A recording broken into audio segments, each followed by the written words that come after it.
and see, because I think this is kind of what you're talking about. So let's break down this clip. This is from the Daniela Cambone show. Oh, this is the one I was talking about. Yeah. Daniela, I'm hearing from current and former high-level police officers that say, you know, despite what the Globe and Mail or Daniel Dale at CNN are reporting about, 40 kilograms is it. No, Canadians have no idea the level of criminal money laundering running through our cities that's connected to this. So that's the issue. I just want to add, before we look, where do we go from here?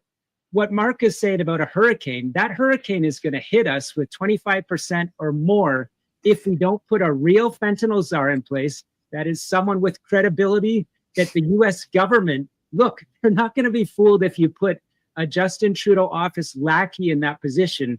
They need someone that can assure the American government that the RCMP will work with the DEA. If they want to put a wiretap on a triad boss or a cartel boss in Vancouver and Toronto, because it didn't happen before. The last point is, look, this US-Canada strike force on organized crime, I believe the American government is going to want to see legal memorandums of understanding signed with Ottawa saying this isn't just pretty language to put off a tariff. This is some sort of joint laws between Canada and the United States where we will have, you working with the fentanyl czar. If the FBI and DEA want to come up to Vancouver and bust one of these triad command control money laundering nodes, which, by the way, I'm afraid, I'll say it, some of these bosses are connected to funding of the Trudeau Liberals. I'll just drop that because it's true. And I believe the Trump administration knows it. So the Americans, we're now, in the Germany-Greece European Union relationship, Canada and United States are there. They're not trusting our word anymore. They need to see our homework.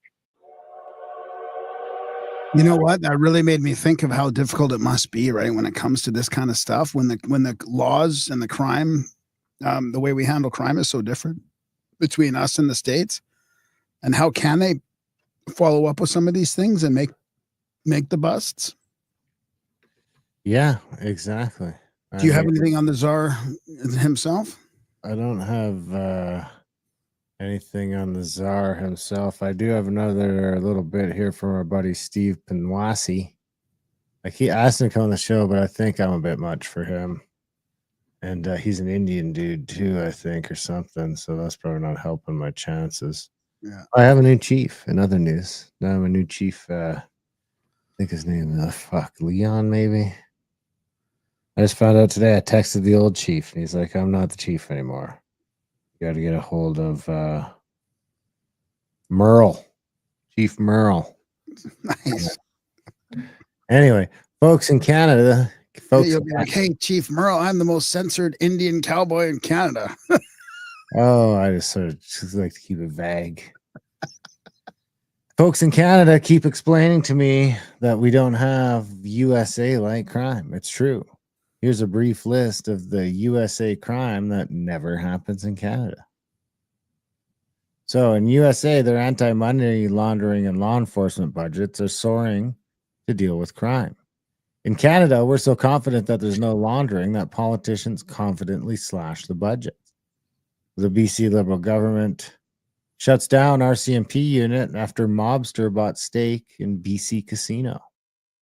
Confidential reports suggest BC Liberal government shut down RCMP unit despite warnings about Crown Corporation's ties to organized crime. 3, in USA, defunding the police is extremely controversial.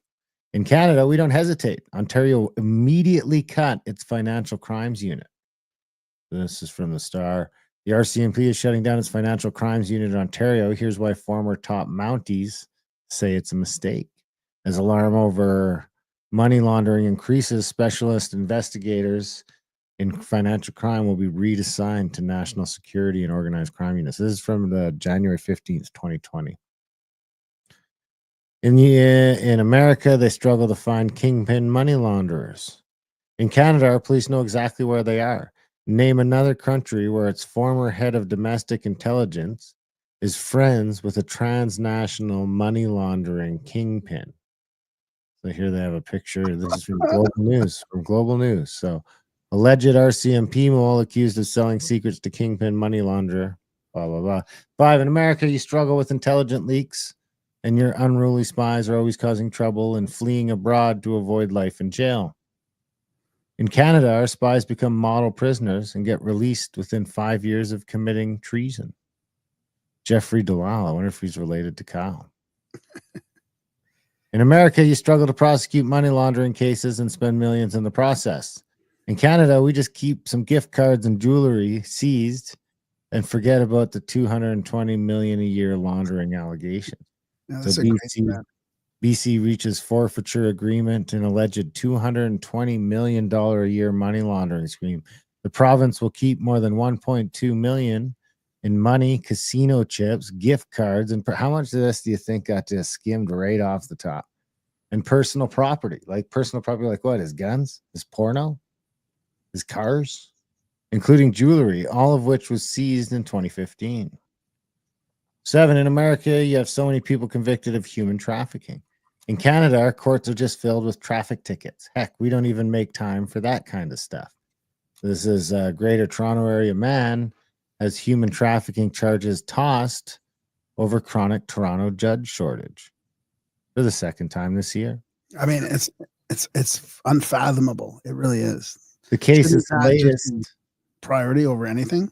The case is the latest in a string of serious criminal matters to crumble in Toronto's Superior Court over delays one judge has described as an embarrassment to the administration of justice. 8. In America, parents worry their kids will be killed at school. In Canada, parents worry their kids will either be murdered or commit a murder after school. So there's a bunch of stuff there. I mean, I don't think it really compares. I wonder how the numbers would actually compare. I think his point there is just, we're not violence free. A teen girl's murder trial, blah, blah, blah. In America, I think the real problem is that America overprescribes a bunch of drugs. In Canada, in America, a culture of violence is prevalent, has led to excessive murder. In Canada, our murder rate is low. We're all too busy getting lost. Canada has a strangely high rate of missing persons. It's not like there's a road called Highway of Tears where women go missing.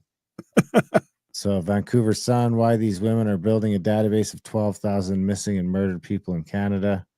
October 2023. Whoops. Okay, where are we? That's about the end of that thread. So yeah, it's a good thread. And Swanee always comes through. Anyway, I think we're already like halfway through the show almost, so we should probably switch gears on the fentanyl. Well,